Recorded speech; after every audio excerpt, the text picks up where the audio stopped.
En marge de la nuit de la caméra, les Blousons de Conakry ont célébré ses 5 ans d'existence. Durant ces 5 ans, les jeunes de la capitale ont découvert de nouveaux espaces d'épanouissement. Malik Sandiana Kamara nous signe le reportage. Depuis la construction des Blue Zones dans les différentes communes de la capitale, cette couche a retrouvé refuge dans ces endroits. Des terrains de football, de basket et d'autres disciplines sportives sont mis à la disposition des jeunes avec tout le confort. À cela s'ajoutent des lieux réceptifs pour des cérémonies. Le personnel des Blue Zones, fier du service rendu, a célébré ses 5 ans d'anniversaire. Nous avons pu construire 5 espaces pour les jeunes de Guinée. Nous avons pu développer plusieurs activités. Nous avons reçu en général plus de 600 millions autour de nos activités qui vont des conférences, des formations, des mariages ou de simples réunions entre jeunes. Les porteurs des projets sont aussi accueillis dans ce cadre pour les faciliter la création de leurs entreprises. On reçoit au minimum une vingtaine de jeunes qui viennent se connecter. C'est devenu leur bureau. C'est là où ils rencontrent des gens, ils se connaissent. Je sais ça a permis de créer pas moins de 10 entreprises de façon informelle. Sans compter Saboutek qui en a fait sa spécialité, qui a aussi permis de créer plusieurs entreprises là-bas. Et c'est aussi des salles de formation, c'est des salles de rencontres. Il n'y a pas que le divertissement. La cérémonie des 5 ans de Blue Zone a été marquée par un match de gala entre le personnel et la coupe du gâteau d'anniversaire dans la joie et la ferveur. Parlons à présent sport dans ce journal du football dans cette édition. Pourquoi Abdoulaye Touré n'a toujours pas donné son accord pour le Sili national? Si les supporters accusent le joueur de toujours refuser de jouer pour la Guinée, face à cette insistance, la famille de Abdoulaye Touré brise son silence. Pour démentir cette information, elle affirme que Amadou Diaby a proposé au papa de Abdoulaye Touré d'exiger 30 000 $ à la Fédération guinéenne de football pour conditionner la venue du joueur en équipe nationale, une proposition rejetée par la famille du joueur. Notre reporter Paul Fatia Tunkara a rencontré un parent du joueur. Voici son compte-rendu. Longtemps annoncé comme potentiel renfort en équipe nationale, Abdoulaye Touré n'a jamais donné son accord pour rejoindre les rangs du Sili national de Guinée. Pourtant, plusieurs démarches auraient été menées par le premier vice-président de la Fédération guinéenne de football, Amadou Diaby, pour convaincre le géant milieu de terrain de Nantes à défendre les couleurs nationales. Les lignes semblaient bouger ces derniers temps car le joueur était en séjour à Conakry dans l'espoir d'être appelé en sélection. Pour le commun des mortels, c'est Abdoulaye Touré qui refuse de jouer pour la Guinée.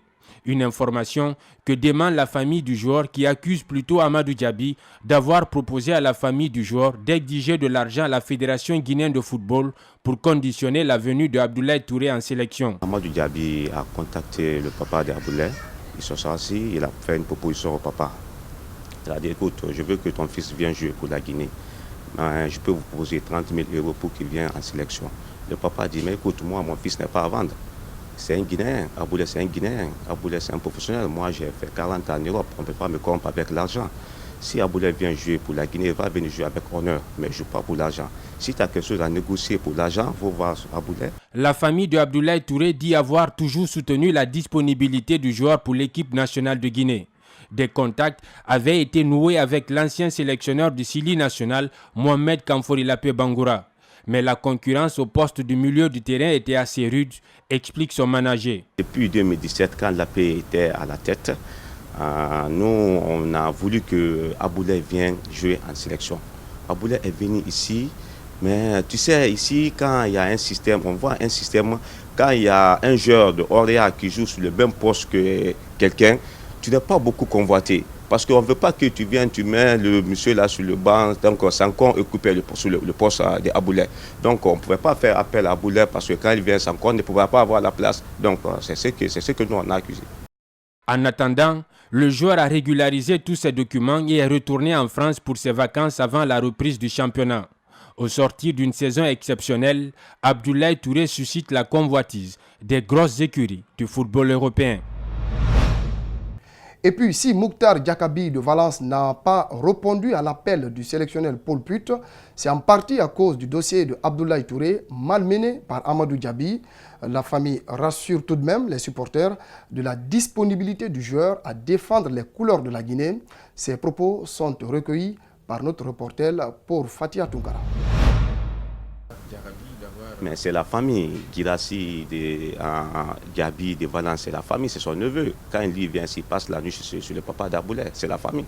Donc dès que ceux-ci ont vu que le dossier Aboulay n'était pas dans les bons termes, donc écoute, la fédération n'est pas là en place, donc on ne peut pas se mettre à jouer dans ce système-là. Je vais dire aux téléspectateurs que Aboulay n'a jamais refusé de jouer pour la Guinée. Aboulay a toujours voulu jouer pour la Guinée. Depuis 2017, nous, on cherche à mettre Aboulay dans le système guinéen, mais on n'ouvre pas la porte. Donc, il ne refuse pas, il est guinéen, il attend toujours notre appel.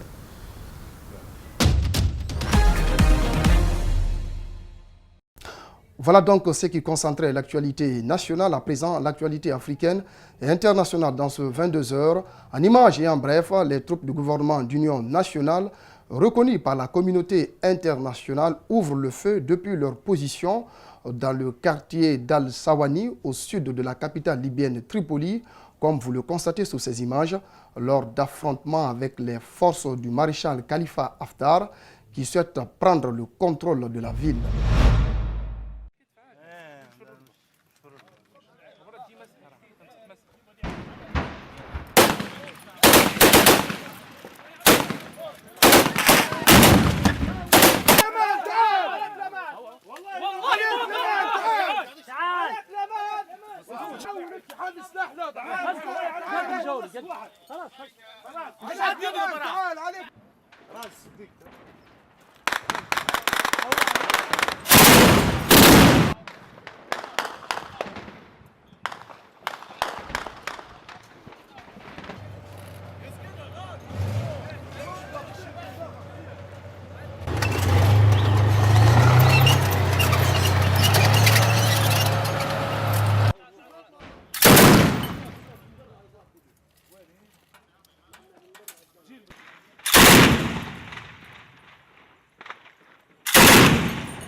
En Seine-Saint-Denis, 3 communes s'apprêtent à accueillir le futur village olympique des JO 2024.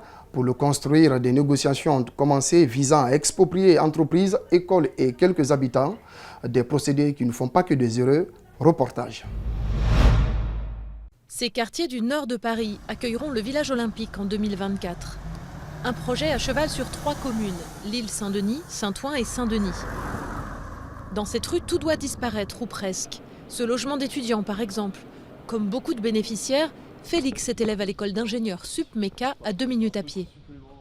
Dans un premier temps, la résidence ici est complètement rasée, ce qui veut dire que pour toutes les personnes, donc une centaine d'étudiants, il va falloir retrouver un appartement, a priori, dès la rentrée de septembre. Forcément, on y est attaché à cette résidence, mais on peut comprendre qu'il y a des impératifs et que s'ils ne peuvent pas faire autrement, pourquoi pas, mais à la seule condition que nous, on nous propose des choses équivalentes. Même inquiétude au foyer de travailleurs migrants tout proches. 300 personnes y logent pour un loyer modéré. Ils sont priés de partir avant fin 2020. 2 nouvelles résidences doivent leur être proposées, mais la période de transition pendant les travaux reste floue et pourrait durer plusieurs années. On ne peut pas bouger d'ici tant qu'on n'a pas eu de garanties sur nos futurs relogements. Nous souhaitons que nous participons tous joyeusement à cette fête-là. Et ce n'est pas le cas, en tout cas pour l'instant.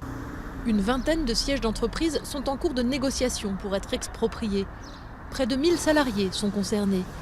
À Saint-Denis, près de la tour Pleyel, bientôt reconvertie en hôtel, c'est la circulation automobile qui inquiète. Une nouvelle sortie de l'autoroute A86 doit déboucher sur le quartier tout près d'une école. On a vraiment le sentiment que tous les acteurs veulent aller très vite Et du coup, ce qui fait défaut actuellement, c'est la cohérence du projet, notamment au niveau environnemental. Le fait que ça ne règle pas en fait, l'essentiel des problèmes de circulation urbaine, nous, ça nous pose problème. C'est-à-dire qu'en fait, on devait être gagnant avec les JO, en fait, devrait être les principaux bénéficiaires de ces transformations urbaines avec les JO.